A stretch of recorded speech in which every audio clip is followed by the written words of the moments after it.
Kita masuk ke acara yang keenam, yaitu pelayanan firman, yang untuk malam hari ini nanti akan dilayani oleh Bapak Pendeta Emeritus Sri Handoko. Untuk itu, waktu sepenuhnya kami aturkan kepada Bapak Pendeta Emeritus Sri Handoko. Semoga Pak. Terima kasih Pak Nur Cahyo, juga Pak Joko Pamungkas, dan semua Bapak Ibu yang terkasih dari GKJ Gondokusuman wilayah Timur A yang sudah mengundang saya untuk melayankan firman Tuhan. Shalom. Saya mengucapkan terima kasih dan bersyukur kepada Tuhan bahwa saya masih boleh ikut melayankan firman ini. Mau tidak mau bagi saya, pelayanan untuk GKJ Gondokusuman itu selalu membahagiakan hati saya. Oleh sebab itu, sekali lagi saya mengucapkan terima kasih.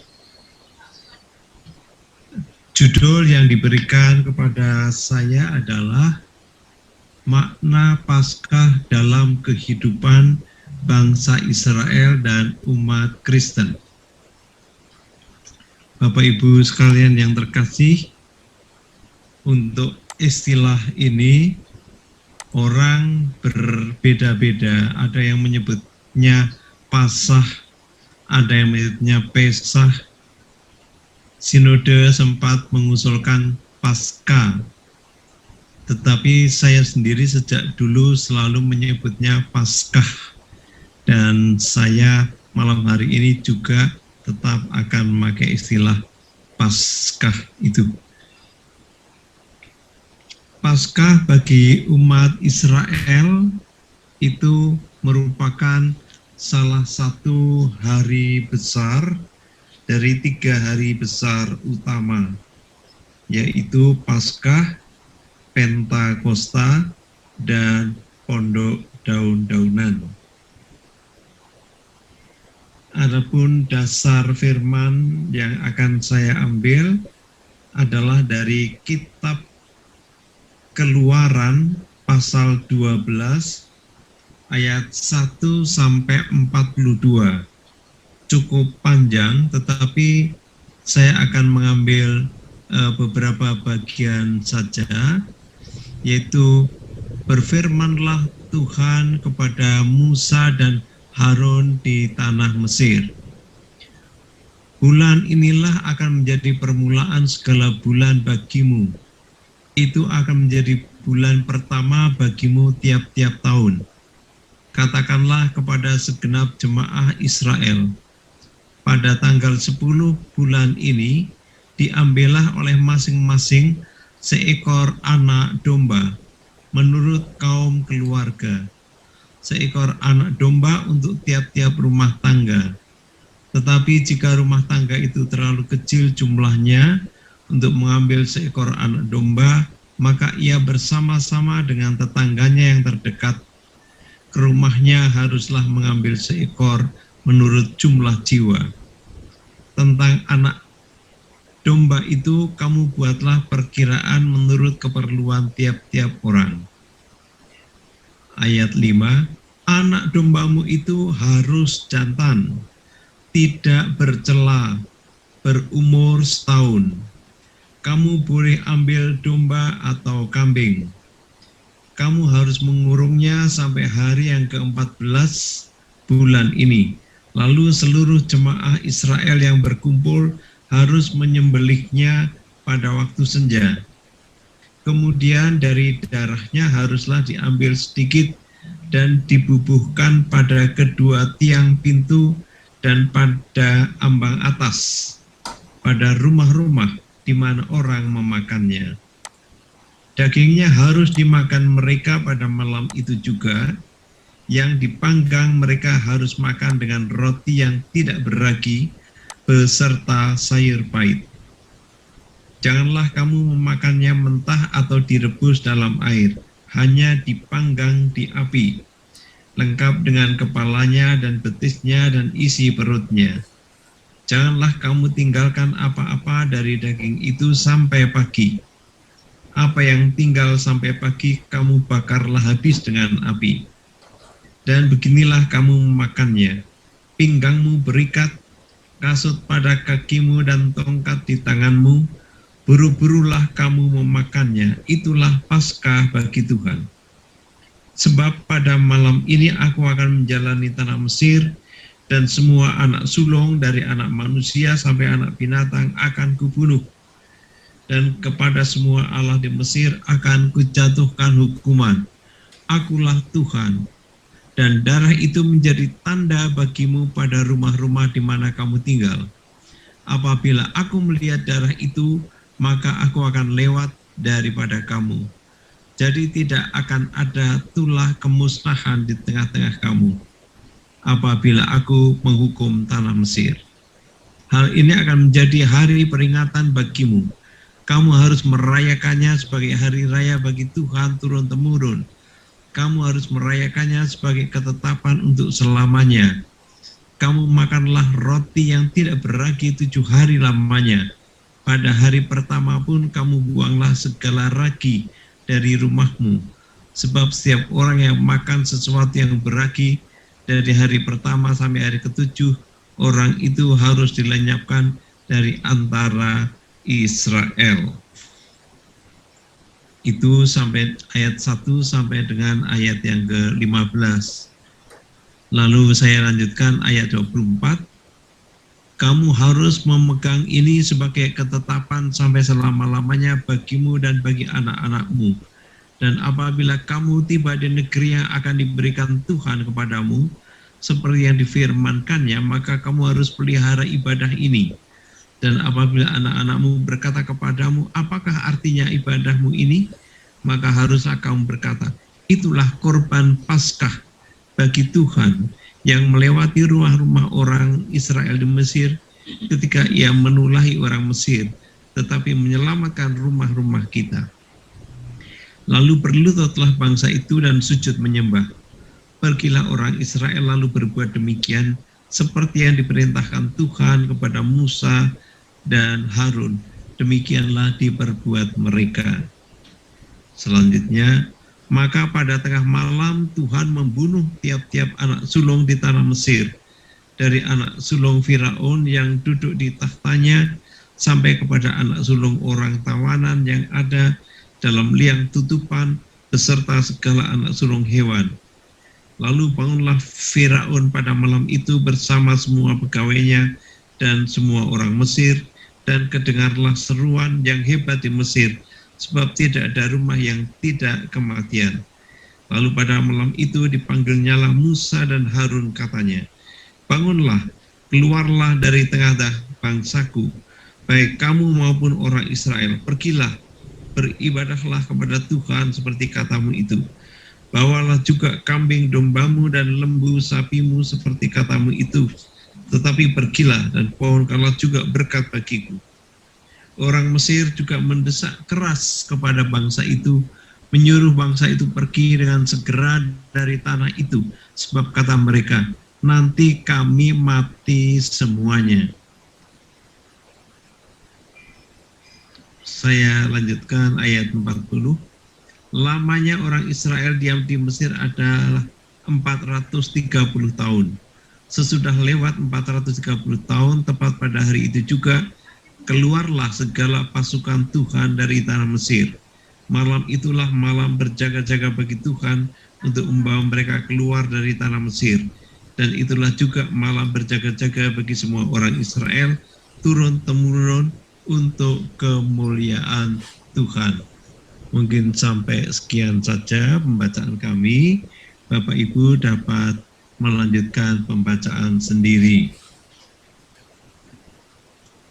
Bapak Ibu dan saudara-saudaraku terkasih, setelah sekitar 430 tahun bangsa Israel hidup di tanah Mesir, sejak Yusuf sang raja muda Mesir di bawah Firaun, maka umat Israel, anak-anak dan keluarga Yakub sampai dengan Nabi Musa maka umat Israel dibebaskan oleh Tuhan dengan memakai tangan Musa. Sebab setelah ada Firaun lain, mungkin dari bangsa Hiksos, yang tidak mengenal Yusuf dan tidak tahu jasa Yusuf dalam menyelamatkan Mesir dari bala kelaparan, umat Israel yang jumlahnya banyak diperbudak oleh penguasa Mesir. Mereka dijadikan budak yang harus membangun kota-kota megah di Mesir seperti kota Pitom dan Ramses. Mereka ditindas dan diperbudak di tanah Mesir itu selama ratusan tahun. Hidup mereka sangat tertekan dan menderita. Mereka sering dianiaya oleh penguasa-penguasa Mesir. Sampai akhirnya lahirlah Musa sebagai anak angkat seorang putri Mesir, yaitu adik Firaun yang berkuasa. Musa sendiri adalah anak orang Ibrani atau Israel, yaitu bapak Amram dan ibu Yokebed. Ia terpaksa diungsikan dengan ditaruh di keranjang anyaman buluh papirus dan diapungkan di air sungai Nil agar tidak diketahui oleh tentara-tentara Mesir yang bertugas untuk membunuhi setiap bayi Israel. Tatkala ia diapungkan itu, ia hanyut sampai di tempat para putri Mesir mandi. Lalu ia ditemukan oleh adik Firaun tadi dan diangkat menjadi anak angkatnya. Ia dinamai Musa karena diangkat dari Mesir, dari air. Setelah besar dan dewasa, Musa menjadi seorang pahlawan perang yang perkasa dari pasukan Mesir. Tetapi ia melakukan suatu kesalahan dengan membunuh seorang tentara Mesir yang ia dapati sedang menyiksa seorang laki-laki Israel. Karena takut, Musa melarikan diri ke tanah Midian dan bertemu dengan gadis putra Rehuel Yitro bernama Sipora. Setelah Musa menikah dengan Sipora, Musa menjadi bagian dari bangsa Midian. Lalu pada usia 40 tahun, Musa dipanggil oleh Tuhan Allah dan diutusnya ke Mesir untuk membebaskan umat Israel itu dari perbudakannya. Musa menghadap Firaun yang dulu adalah saudara tirinya untuk meminta ia membebaskan bangsa Israel keluar dari tanah Mesir untuk berbakti di tanah Kanaan kepada Tuhan Allah. Mula-mula dan berkali-kali Firaun tidak mengizinkannya karena memang ia dikeraskan hatinya oleh Tuhan. Tetapi setelah Tuhan menghukum dengan memakai 10 tulah, terutama setelah tulah yang ke-10, akhirnya Firaun mengizinkannya dan melepaskan mereka untuk pulang kembali ke tanah Kanaan. Acara terakhir setelah tulah ke-10 ditandai dengan ritual yang unik yang sudah kami baca tadi. Keluarga-keluarga Israel harus menyembelih anak domba jantan yang mulus dan tak bercacat untuk dipersembahkan bagi Tuhan. Domba tadi harus dibakar dagingnya dan dimakan tanpa ragi dengan disertai sayur kuah pahit dan roti tak beragi. Darah anak domba yang disembelih tadi harus dioser-oserkan di tiang atau kosen pintu tiap rumah di kalangan orang Israel, baik ambang atas maupun tiang kiri kanan pintu. Usapan atau torehan darah anak domba tadi menjadi tanda bagi malaikat El-Maut yang diutus turun ke tanah Mesir untuk membunuh setiap anak sulung Mesir, baik manusia maupun binatang. Setelah tulah ke-10 dan dengan tanda oseran darah anak domba tadi, maka Firaun mengizinkan atau memenuhi permintaan Musa. Yang jelas di kalangan umat Israel tidak ada satu anak sulung pun yang mati karena malaikat El-Maut tadi sudah melihat oseran darah anak domba Paskah. Nah, peristiwa tadi diperingati dan dirayakan terus turun-temurun sebagai hari raya Paskah. Jadi di setiap hari raya Paskah ini, setiap umat Israel selalu merayakannya sebagai peringatan peristiwa pembebasan dari perbudakan di tanah Mesir. Nah, itulah makna Paskah bagi umat Israel. Sekarang, apakah makna Paskah bagi umat Kristen? Untuk ini ada beberapa bagian Alkitab yang harus kita baca supaya mengerti. Saya pertama-tama mengambil dari Roma pasal 6 ayat 3 sampai 11. Roma pasal 6 ayat 3 sampai 11. Bukankah kita telah mati bagi dosa? Bagaimanakah kita masih hidup di dalamnya? Atau tidak tahukah kamu bahwa kita semua yang telah dibaptis dalam Kristus telah dibaptis dalam kematiannya? Dengan demikian kita telah dikuburkan bersama-sama dengan Dia oleh baptisan dalam kematian, supaya sama seperti Kristus telah dibangkitkan dari antara orang mati oleh kemuliaan Bapa, demikian juga kita akan hidup dalam hidup yang baru. Sebab jika kita telah menjadi satu dengan apa yang sama dengan kematiannya, kita juga akan menjadi satu dengan apa yang sama dengan kebangkitannya. Karena kita tahu bahwa manusia lama kita telah turut disalibkan, supaya tubuh dosa kita hilang kuasanya, agar jangan kita menghambakan diri lagi kepada dosa. Sebab siapa yang telah mati, ia telah bebas dari dosa. Jadi jika kita telah mati dengan Kristus, kita percaya bahwa kita akan hidup juga dengan Dia. Karena kita tahu bahwa Kristus sesudah Ia bangkit dari antara orang mati, tidak mati lagi. Maut tidak berkuasa lagi atas Dia. Sebab kematiannya adalah kematian terhadap dosa satu kali dan untuk selama-lamanya. Dan kehidupannya adalah kehidupan bagi Allah. Demikianlah hendaknya kamu memandangnya, bahwa kamu telah mati bagi dosa, tetapi kamu hidup bagi Allah dalam Kristus Yesus. Mari kita melanjutkan membaca dari 1 Korintus 15 ayat 37.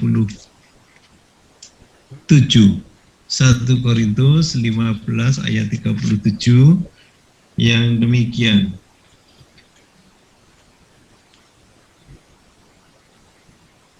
Ayat 57, maaf. Tetapi syukur kepada Allah yang telah memberikan kepada kita kemenangan oleh Yesus Kristus, Tuhan kita. Kemudian kita membaca Filipi 2 ayat 5 sampai 17. Filipi 2 ayat 5 sampai 11.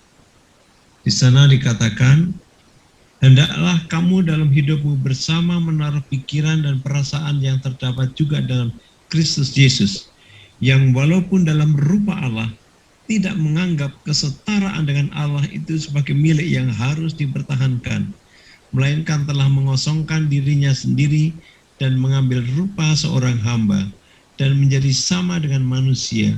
Dan dalam keadaan sebagai manusia, ia telah merendahkan dirinya dan taat sampai mati, bahkan sampai mati di kayu salib. Itulah sebabnya Allah sangat meninggikan Dia dan mengaruniakan kepadanya nama di atas segala nama, supaya dalam nama Yesus bertekuk lutut segala yang ada di langit dan yang ada di atas bumi dan yang ada di bawah bumi, dan segala lidah mengaku Yesus Kristus adalah Tuhan, bagi kemuliaan Allah. Lalu kita membaca dari Kolose 1 ayat 13 dan 14. Ia telah melepaskan kita dari kuasa kegelapan dan memindahkan kita ke dalam kerajaan Anaknya yang kekasih. Di dalam Dia kita memiliki penebusan kita, yaitu pengampunan dosa. Kita juga akan membaca dari 1 Petrus pasal 1 ayat 18 dan 19. Sebab kamu tahu bahwa kamu telah ditebus dari cara hidup yang sia-sia yang kamu warisi dari nenek moyangmu itu, bukan dengan barang yang fana, bukan pula dengan perak atau emas, melainkan dengan darah yang mahal, yaitu darah Kristus, yang sama seperti darah anak domba yang tak bernoda dan tak bercacat. Demikian sementara pembacaan kita. dari Perjanjian Baru. Bagi umat Kristen, Hari Raya Paskah tentu bukan peringatan keluarnya umat dari perbudakan di tanah Mesir. Hari Raya Paskah merupakan peringatan sekaligus perayaan wafatnya Sang Anak Domba Allah yang telah disembelih di atas salib Golgota. Yesus Kristus adalah Anak Domba Allah yang mulus tak bercacat celah yang dikorbankan di atas kayu salib Golgota untuk menebus seluruh umat manusia dari dosanya. Dengan pengorbanannya itu, ia telah membebaskan seluruh umat manusia dari perbudakan dosa dan melepaskan umat manusia yang percaya dari kungkungan maut yang kekal. Waktunya Pak Pendeta. Ya. Waktunya Pak Pendeta. Oh, baik. Dengan usapan torehan darah Yesus di pintu hati manusia yang percaya, maka orang itu dilepaskan dari kematian kekal karena dosanya itu dan menjadi manusia bebas merdeka dari Paskah dan kejahatan yang akibatnya maut kekal itu. Paskah bagi umat Kristen adalah peringatan sekaligus perayaan keselamatan kekal oleh Tuhan Yesus Kristus. Tuhan Yesus Kristus sebagai Anak Domba Allah telah dikorbankan dengan menderita sengsara di atas mezbah agung kayu salib Golgota. Darah Kristus yang menetes di kayu salib Golgota itu juga akan menetes di kosain pintu hati setiap orang yang percaya kepadanya. Orang yang percaya dan menerima menjadi Tuhan dan Juru Selamat hidupnya, maka hidupnya telah ditebus, dibebaskan dari dosa dan kejahatannya. Paskah adalah peringatan dan perayaan bebasnya umat manusia dari perbudakan dosa dan kejahatan. Itulah makna Paskah bagi umat Kristen. Demikian Bapak, Ibu, dan saudara sekalian, uraian tentang makna Paskah dalam kehidupan bangsa Israel dan kehidupan umat Kristen. Sekian dan terima kasih. Langsung Pak Pon aja dikasih pengantar Pak Pon. Ya, terima kasih Pak Pendeta. Saya mohon maaf untuk tadi waktu. Selamat malam Pak Salim dari Yerusalem. Maaf ini sedikit agak panjang.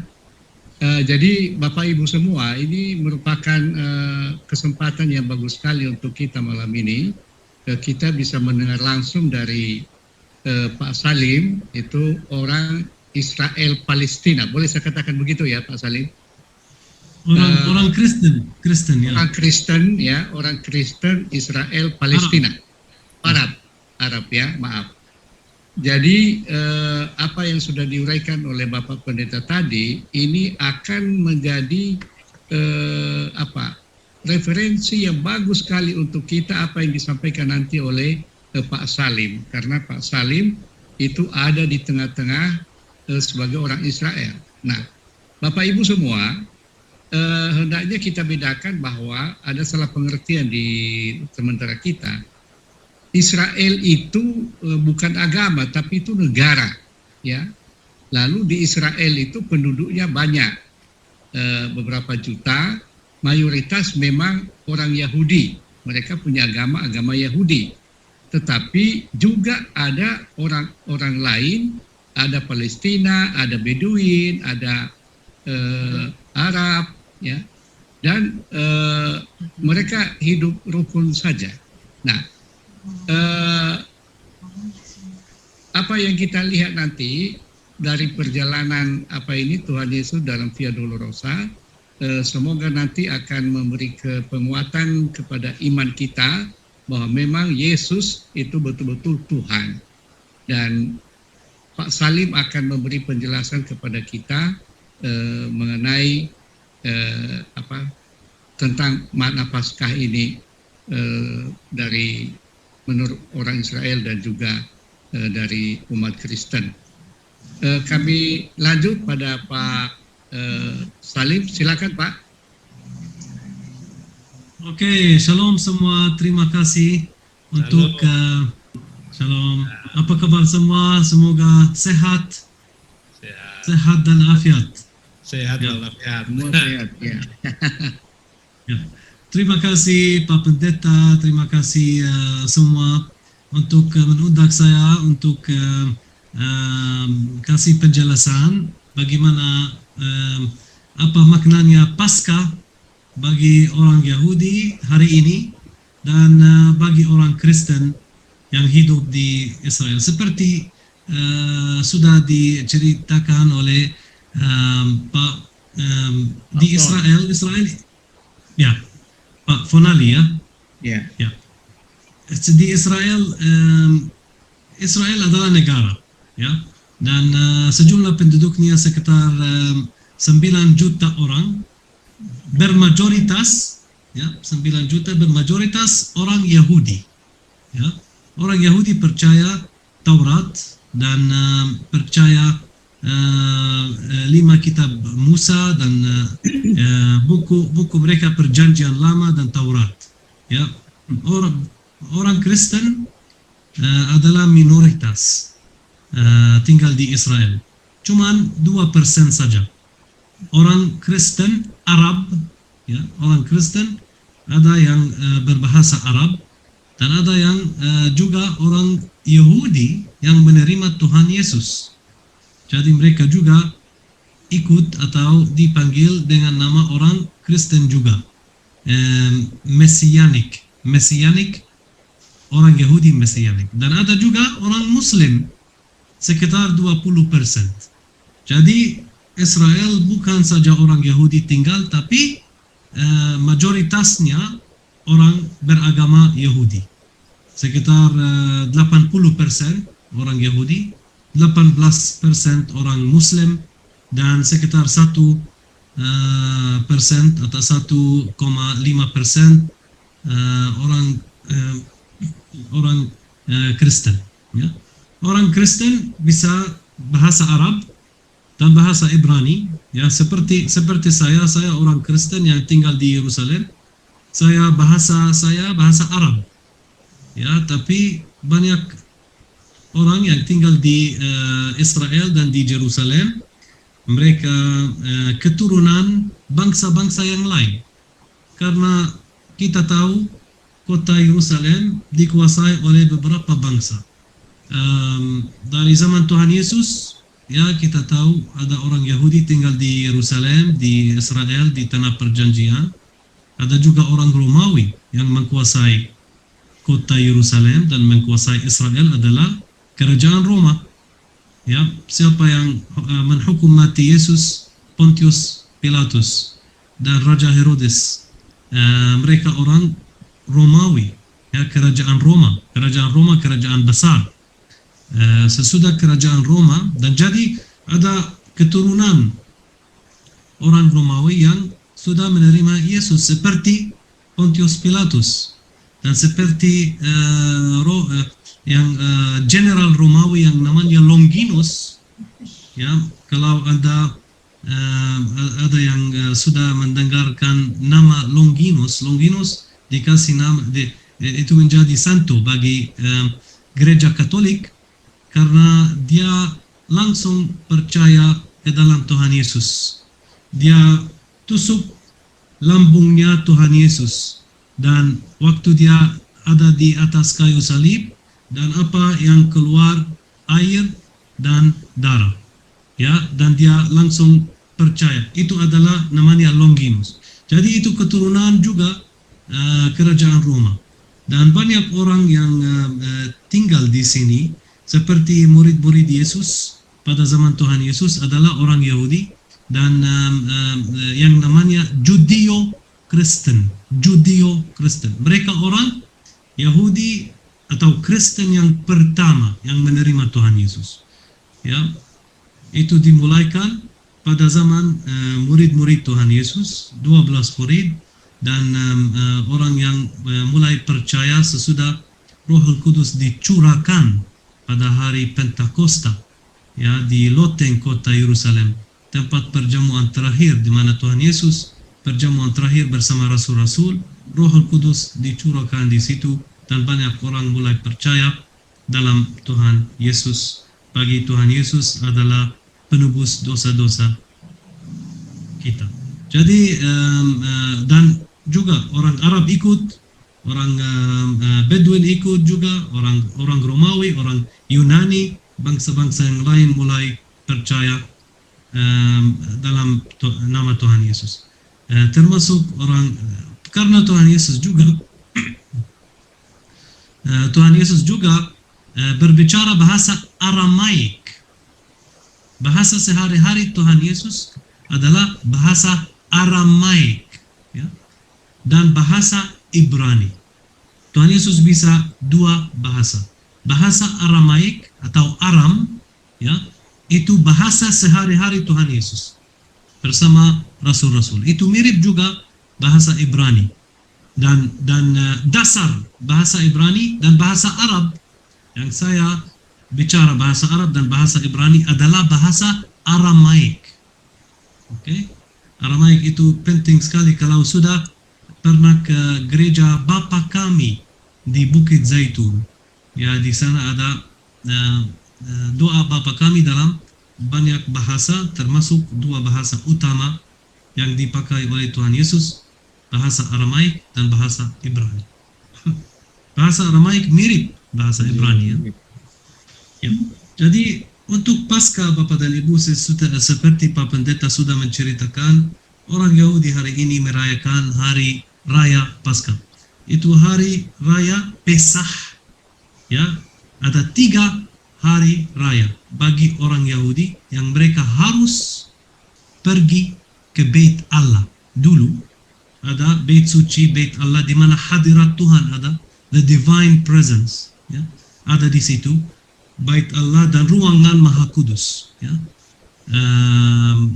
Seperti diceritakan dalam Alkitab, Raja Salomo membangun Bait Suci yang pertama. Bait Suci yang pertama dihancurkan oleh bangsa Babylon pada tahun 586 sebelum Masehi, dan orang Yahudi diusir dari kota Yerusalem menjadi budak di Babylon. Sesudah mereka diizinkan untuk datang kembali, mereka membangun Bait Suci yang kedua pada zaman Ezra, Nehemia, dan Zerubabel. Mereka membangun Bait Suci yang kedua. Bait Suci yang kedua dibesarkan dan direnovasi oleh Raja Herodes Agung. Dan apa yang mereka membangun Bait Suci di atas apa? Dasarnya apa? Ada di situ ruangan Maha Kudus, di mana hadirat Tuhan ada di situ, tabut perjanjian, dan 10 perintah Allah yang ada di dalam, dan tongkat Musa juga.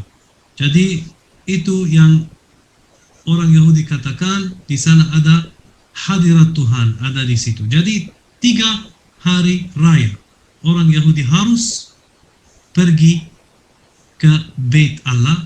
1 hari raya adalah Paskah, Pesach. Okay? Pesach artinya skip, Passover dalam bahasa Inggris, passing over. Apa yang skip atau passing over itu peningatan seperti Pak Pendeta Handoko sudah menceritakan dan sudah menjelaskan. Malaikat maut, malaikat Tuhan melewati rumah-rumah orang Yahudi dan tidak membunuh anak sulung mereka, karena mereka taruh darah domba di atas tiang pintu gerbangnya supaya malaikat maut tidak akan skip rumah-rumah orang Yahudi dan tidak akan membunuh anak sulung mereka. Karena orang Yahudi mau Tuhan atau Yahweh berkata kepada Musa, Yahweh akan membebaskan orang Yahudi dari Mesir, dan karena orang Yahudi seperti Pak Pendeta sudah menjelaskan menjadi budak di Mesir, dan mereka dijanji untuk masuk tanah perjanjian. Mereka bangsa-bangsa dan umat pertama yang dipilih oleh Tuhan. Dipilih Tuhan. Kenapa? Karena mereka ikut Yahweh dan ikut dan percaya dalam Tuhan dan dalam Elohim. Ada beberapa nama Tuhan di perjanjian lama Bapak dan Ibu. Yahweh adalah satu dan Elohim adalah dua dan ada yang lain juga. Tapi Yahweh, Elohim, Allah itu sama, Tuhan. Dan jadi orang Yahudi tidak mempunyai cukup waktu untuk rotinya, untuk makan roti yang sudah beragi. Jadi mereka makan hari ini selama 7 hari. Hari ini menurut adat orang Yahudi, hari ini mereka makan 7 hari matzah yang namanya matzah. Matzah atau matzot, ya, roti yang belum beragi, seperti biskuit. Ada yang sudah pernah lihat matzah? Belum, ya? Jadi mereka makan seperti biskuit. Saya tidak ada sekarang karena masih belum masuk ke Pesach, tapi tanggal 15 April, nanti tanggal 15 April, tidak ada roti yang biasa di dalam semua supermarket orang Yahudi. Tidak boleh makan roti yang biasa, yang beragi. Jadi rotinya harus dimakan seperti biskuit yang namanya disebut matzah atau matzot, ya, yang belum beragi. Kenapa? Karena orang Yahudi di Mesir tidak mempunyai waktu untuk menunggu adonan rotinya naik dan tidak mempunyai waktunya untuk dan mereka makan unleavened bread, namanya dalam bahasa Inggris unleavened bread. Jadi selama Paskah 7 hari orang Yahudi di Israel tidak boleh makan roti yang biasa, mereka makan matzah. Dan juga matzah ini dimakan juga dengan tanaman pahit. Tanaman pahit itu yang namanya hisop. Ya, tanaman pahit yang namanya hisop. Ya. Mereka biasanya menggunakan hisop untuk, ya, taruh darah domba di atas pintu gerbangnya, dan itu dimakan juga dengan daging domba. Jadi bagaimana orang Yahudi merayakan itu hari Paskah hari ini? Ada 14 hal di rumah mereka harus ikut, ya. Itu seperti acara Paskah di dalam rumah. Semua orang Yahudi berkumpul bersama-sama di dalam rumah. Mereka harus ke tembok ratapan, ya. Sebelumnya mereka harus ke tembok ratapan, karena tembok ratapan seperti Anda itu hanya sisa dari Beit Suci yang kedua. Tembok ratapan atau Western Wall atau Wailing Wall, ya. Kita tahu Beit Suci yang kedua dihancurkan pada tahun 70 sesudah Masehi, ya, 70 dihancurkan untuk kedua kali. Pertama kali pada tahun 586 sebelum Masehi oleh Raja Nebukadnezar. Itu untuk pertama kali. Dibangun kembali, ya, dan dihancurkan untuk kedua kali oleh pasukan Romawi general, ya, namanya Titus, yang masuk kota Yerusalem karena orang Yahudi mulai memberontak dan mereka mau menjadi merdeka, dan akibatnya pasukan Romawi masuk ke kota Yerusalem, masuk ke Beit Suci yang kedua, menghancurkan Beit Suci yang kedua, dan apa yang ada sekarang saja itu adalah tembok ratapan. Banyak rombongan Indonesia waktu masuk kota Yerusalem, kita masuk juga halaman tembok ratapan. Tembok ratapan itu tembok barat, tembok sisa barat di Beit Suci. Jadi tidak ada peninggalan dari Beit Suci yang kedua kecuali tembok itu tembok ratapan. Dan ada terowongan di bawah tembok ratapan itu.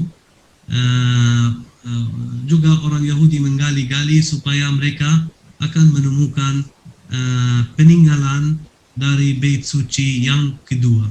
Dan di situ juga ada titik yang persis di mana orang Yahudi percaya itu adalah lokasinya ruangan Maha Kudus. Itu persis di bawah Dome of the Rock, kubah batu, persis di bawah.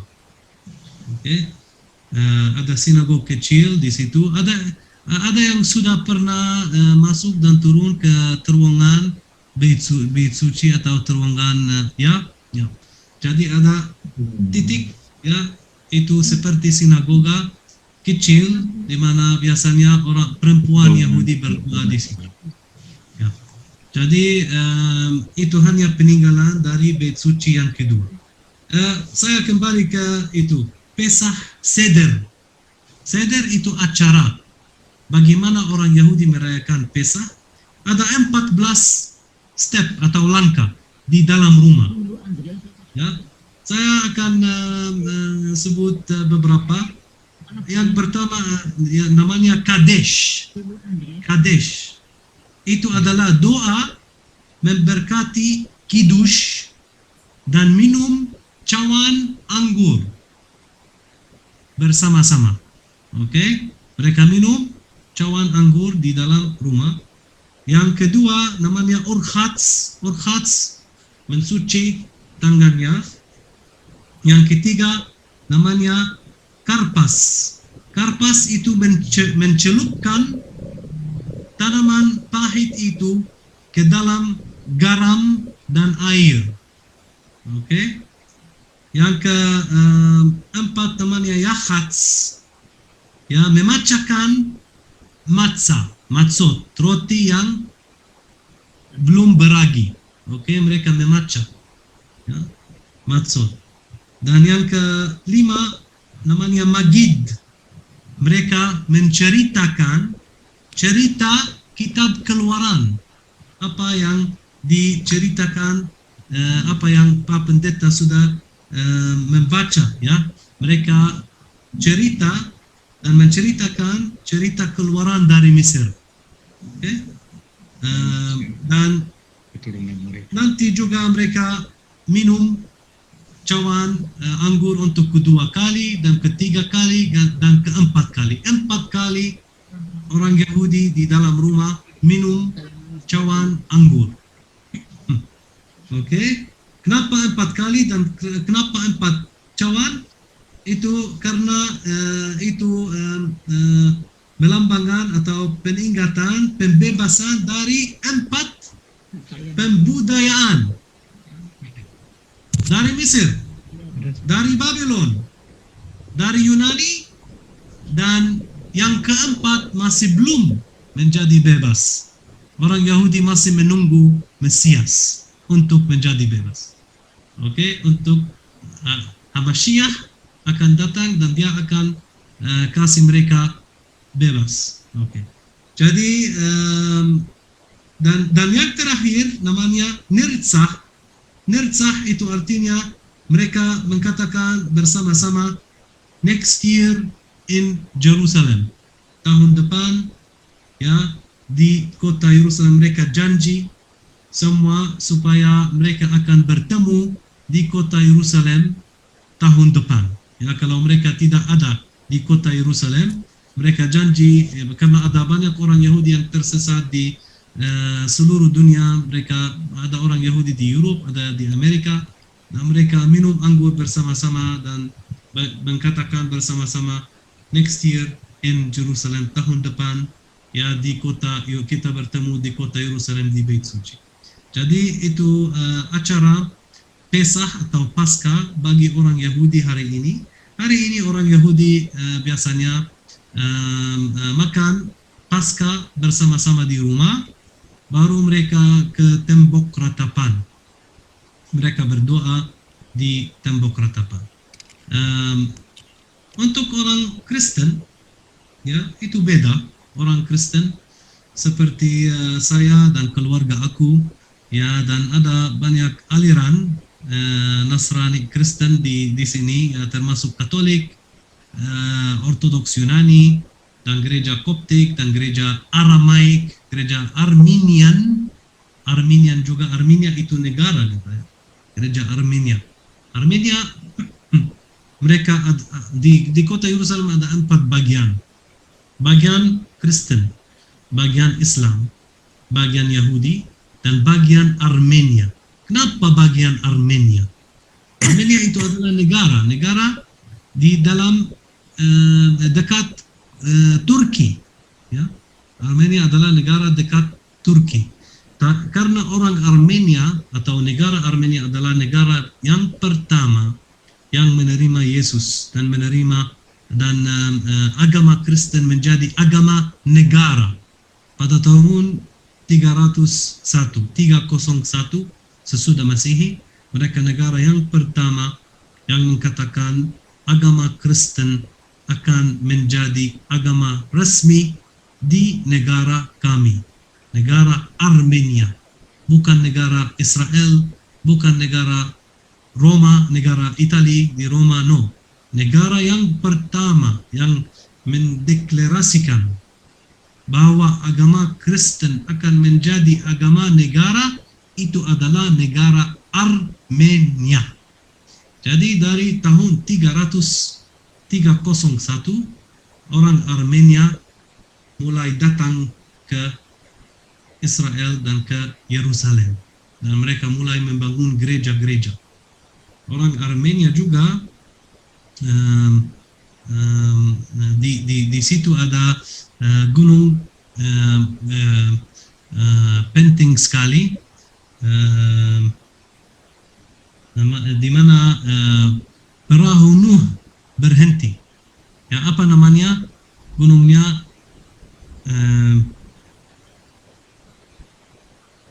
Saya lupa namanya gunung di Armenia, di mana Ararat, Gunung Ararat. Ya. Gunung Ararat itu adalah gunungnya di mana perahu Nuh berhenti di atas gunung namanya Ararat. Itu lokasinya di Armenia juga. Jadi negara Armenia, dan juga bahasa Armenia juga adalah bahasa tua sekali. Jadi di Israel atau di kota Yerusalem kalau ada yang sudah pernah masuk ke gereja Makam Kudus di kota Yerusalem, Bapak Ibu, ya. Gereja Makam Kudus, Bapak dan Ibu, gereja dibagi-bagi di antara 5 denominasi, 5 aliran Kristen. Satu adalah Katolik, yang kedua adalah Ortodoks Yunani, yang ketiga adalah Armenian Ortodoks, yang keempat adalah Koptik Ortodoks, Koptik Mesir, ya. Dan yang kelima adalah gereja Aramaik, ya. Gereja Syrian atau Aramaik, ya. Mereka masih bicara bahasa Aram, itu bahasa sehari-hari Tuhan Yesus. Jadi orang Katolik biasanya bagaimana orang Katolik merayakan hari Paskah. Hari Paskah mulai, Bapak dan Ibu, pada hari Kamis. Hari Kamis itu disebut ada prosesi dari Getsemani, dari Taman Getsemani. Taman Getsemani adalah tamannya di mana yang tidak tahu apa yang terjadi di situ. Tuhan Yesus ditangkap dan Tuhan Yesus berdoa dan keringat darah di Taman Getsemani, dan dia dikhianati oleh Judas Iskariot di Taman Getsemani. Hari Kamis malam ada procession, ya, ada doa di Taman Getsemani. Semua orang Katolik berkumpul di Taman Getsemani, dan ada candle lilin procession. Mereka berjalan bersama-sama dari Taman Getsemani ke rumah Kayafas. Rumah Kayafas itu di Bukit Zion, ya, di mana sekarang ada gereja namanya gereja Ayam Berkokok, di mana Tuhan Yesus sesudah dia ditangkap di Taman Getsemani, ya, langsung didorong dan ditarik, ya, dan dia pakai lembah Jehoshafat, jalan lembah Jehoshafat melalui kota Daud, City of David, dan naik ke rumah Kayafas. Di rumah Kayafas dia diadili oleh imam besar namanya Kayafas, dan dia dipenjarakan 1 malam di rumah Kayafas. Masih ada penjara di situ, dan yang sudah pernah ke tanah perjanjian, ya, itu juga masuk itinerary dan masuk tempat-tempat ziarah untuk rombongan Indonesia, dan semua rombongan yang datang ke Israel dan Yerusalem harus ke rumah Kayafas dan harus masuk itu penjara Yesus, turun ke dalam, ke bawah rumah Kayafas. Di bawah rumah Kayafas ada penjara Yesus, di mana kita percaya Tuhan Yesus dipenjarakan beberapa jam atau 1 malam saja sebelum dia dibawa ke Pontius Pilatus, ke jalan Via Dolorosa. Kalau sudah nonton video jalan Via Dolorosa Bapak dan Ibu di YouTube channel aku yang namanya Zaituna, itu perhentian pertama. Perhentian pertama di situ ada juga procession hari Jumat, ya, hari berikutnya orang Kristen berkumpul di rumah atau di perhentian pertama Jalan Salib, dan mereka mikul salib dan mulai berjalan 14 perhentian Jalan Salib sampai Bukit Golgota, yang sekarang ada di situ gereja besar namanya gereja Makam Kudus atau Holy Sepulchre Church.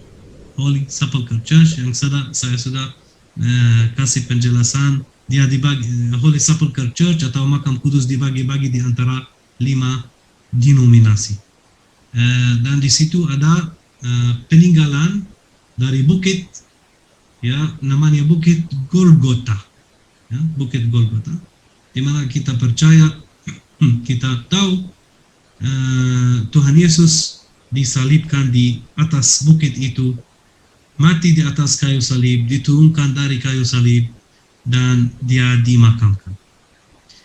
Bukit Golgota, dan di mana sekarang ada gereja Makam Kudus, 2000 tahun yang lalu, lokasinya ada di luar tembok kota Yerusalem. Hari ini Bukit Golgota atau gereja Makam Kudus ada di dalam tembok kota Yerusalem. Karena tembok kota Yerusalem yang ada sekarang dibangun oleh kerajaan Ottoman Turki. Kerajaan Ottoman Turki dibangun oleh raja yang namanya Sulaiman Al-Kanuni pada tahun 1540 sesudah Masehi. Oke? Jadi Bapak dan Ibu jangan bingung. Tembok kota Yerusalem sekarang itu lebih modern daripada tembok kota Yerusalem 2000 tahun yang lalu. Kalau masih ingat Bapak dan Ibu, jalan Via Dolorosa perhentian yang ke-7, ya, kalau nanti kalau mau nonton video Via Dolorosa perhentian yang ke-7, di situ ada perbatasan dan peninggalan dari tembok kota Yerusalem 2000 tahun yang lalu. Di situ ada gerbang namanya gerbang Penhakiman. Gerbang Penhakiman itu adalah gerbangnya di mana Tuhan Yesus keluar kota Yerusalem lama 2000 tahun yang lalu dan mulai naik bukit kecil namanya Bukit Golgota. Golgota dalam bahasa Aram artinya tengkorak. Oke? artinya tengkorak. Jadi sekarang ada versi lain, banyak rombongan biasanya evangelical pergi ke Bukit Tengkorak yang ada di luar tembok kota Yerusalem hari ini. Jadi mungkin ada rombongan Indonesia juga sudah masuk ke tempat yang namanya Garden Tomb. Garden Tomb. Garden itu taman. Tomb dalam bahasa Inggris kuburan. Garden Tomb. Diperkirakan juga Bapak dan Ibu bahwa itu adalah juga tempatnya di mana Tuhan Yesus disalibkan dan dimakamkan, karena ada kuburan ditemukan yang seperti kuburannya yang diceritakan dalam Alkitab dengan batu yang bulat, ya, dan kuburan besar. Kita tahu Yusuf dari Arimatea, dia kasih kuburan dia, ya, karena dia mempersiapkan dirinya pada masa depannya. Yusuf dari Arimatea, dia satu anggota Bapak dan Ibu dari majelis yang namanya Sanhedrin pada zaman Tuhan Yesus. Kayafas adalah imam besar, di bawah Kayafas ada 70 anggota orang Yahudi yang masuk majelis Sanhedrin, itu mahkamah agama. Mahkamah agama. Dan Yusuf dari Arimatea adalah juga satu anggota, satu member dari mahkamah agama itu. Hanya dia yang mengatakan, no, saya tidak mau Yesus disalibkan. Semuanya bilang, oh, Yesus harus dihukum mati, kecuali Yusuf dari Arimatea. Dia bilang, no, dan dia kasih kuburan dia yang dia mempersiapkan untuk dia sendiri, dia kasih kepada Tuhan Yesus, dan dia adalah orang kaya juga, Yusuf Arimatea. Dia punya teman besar, di situ ada taman, ada kuburan, satu kuburan saja.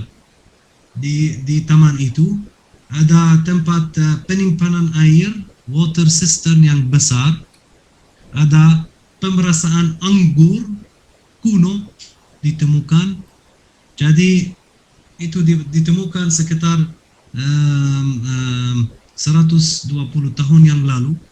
Jadi 120 tahun yang lalu banyak orang evangelical mulai mengatakan dan percaya itu adalah tempatnya di mana Tuhan Yesus mati dan Tuhan Yesus dimakamkan di taman kuburan atau garden tomb.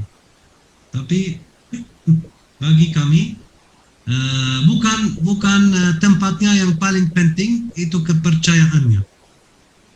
Ya, itu yang penting. Banyak aliran termasuk Katolik, Ortodoks Yunani, Aramaik, Armenian, Koptik, Ethiopian, banyak bilang no, di Gereja Makam Kudus adalah tempat kuburan Yesus, Golgota, dan tempatnya di mana Tuhan Yesus disalibkan, mati, dan dibangkitkan dari situ. Ya, ada beberapa aliran termasuk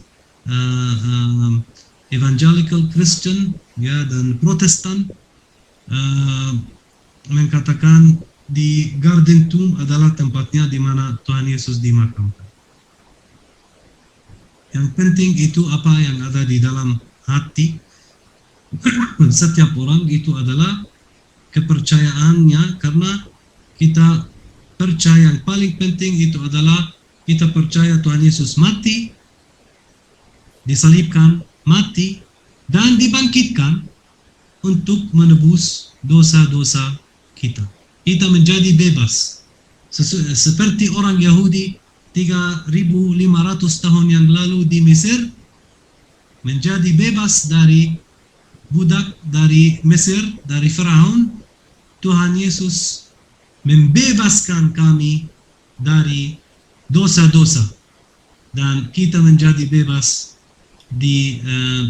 pada hari Paskah buat orang Kristen. Itu yang makna yang Paskah bagi orang Kristen. Dan hari Sabtu, ya, saya mulai dari hari Kamis ada procession dari Getsemani ke rumah Kayafas. Hari Jumat ada Good Friday, Jumat Agung, procession Via Dolorosa. Hari Sabtu adalah hari Sabtu untuk menunggu Holy Fire, api yang suci. Api yang suci, apa artinya Holy Fire? Ya, api yang suci. Imam besar Ortodoks Yunani, Patriark, masuk ke dalam kuburan Yesus yang ada di gereja Makam Kudus tanpa lilin, tanpa api, dan dia membawa lilin saja, dan dia berdoa di kuburan Yesus, dan mujizat setiap tahun, mujizat terjadi, dan ada api turun dari surga dan menyala lilin yang Patriark menunggu di dalam kuburan Yesus. Itu yang namanya Saturday of the Holy Fire, hari Sabtu, ya, hari Sabtu yang api kudus atau api Rohul Kudus turun dan menyala api yang ada, menyala lilin yang ada di dalam kuburan Yesus yang dipakai oleh imam besar atau patriark Yunani. Dan dua orang menunggu. Satu orang, ya, setiap ada juga satu video yang namanya Easter, ya, di YouTube Zaituna, itu bagaimana orang Kristen merayakan hari itu, hari Sabtu, ya,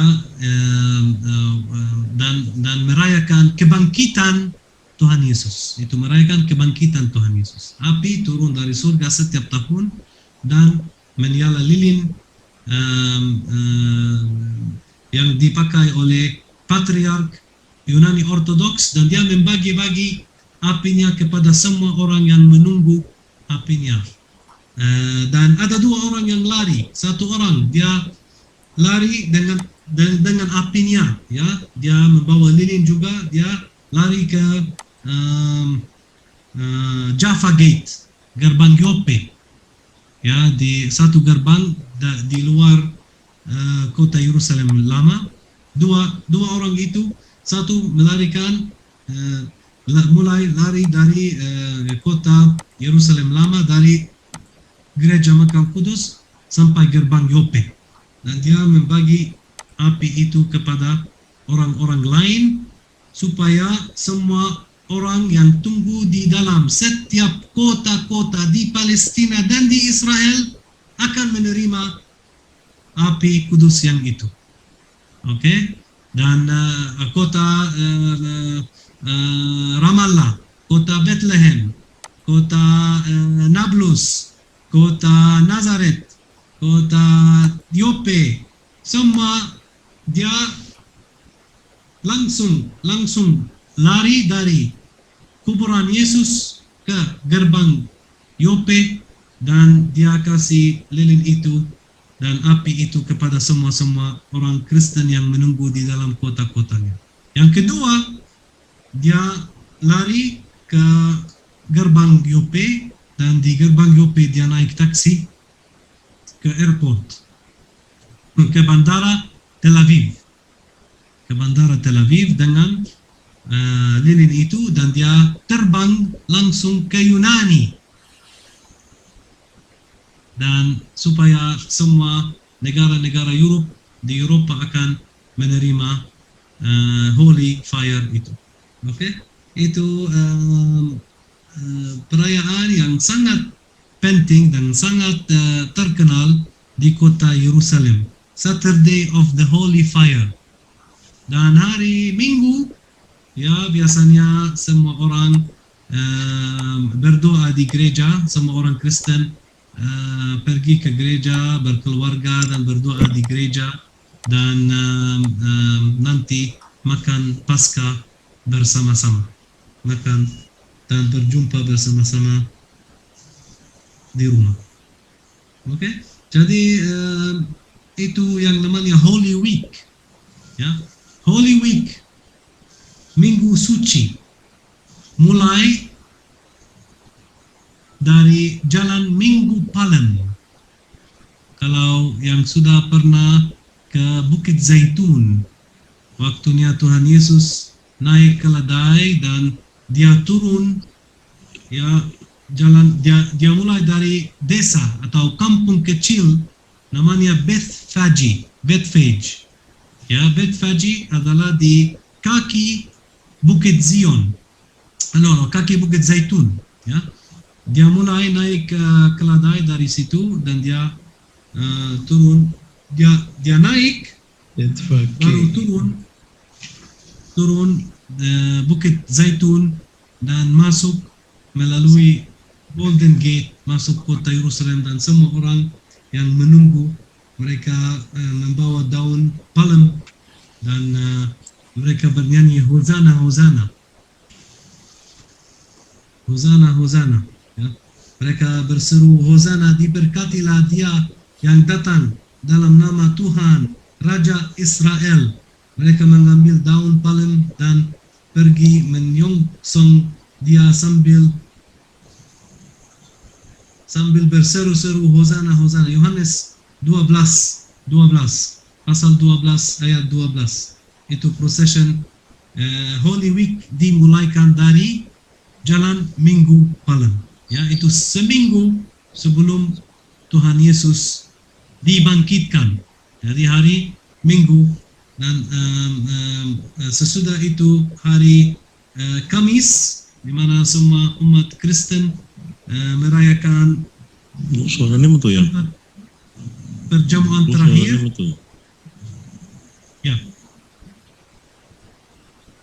Ya, tempat perjamuan terakhir hari Kamis, dan waktunya Yesus ditangkap di Taman Getsemani, berdoa dan ditangkap di Taman Getsemani. Hari Jumat, itu hari Jumat Agung, procession Via Dolorosa, dan hari Sabtu, itu hari Sabtu of the Holy Fire, di mana semua orang Kristen merayakan kebangkitan Yesus. Ya, itu yang bagaimana orang Kristen merayakan Passover atau Paskah hari ini. Jadi kalau ada Bapak dan Ibu ada yang mau tanya, silakan.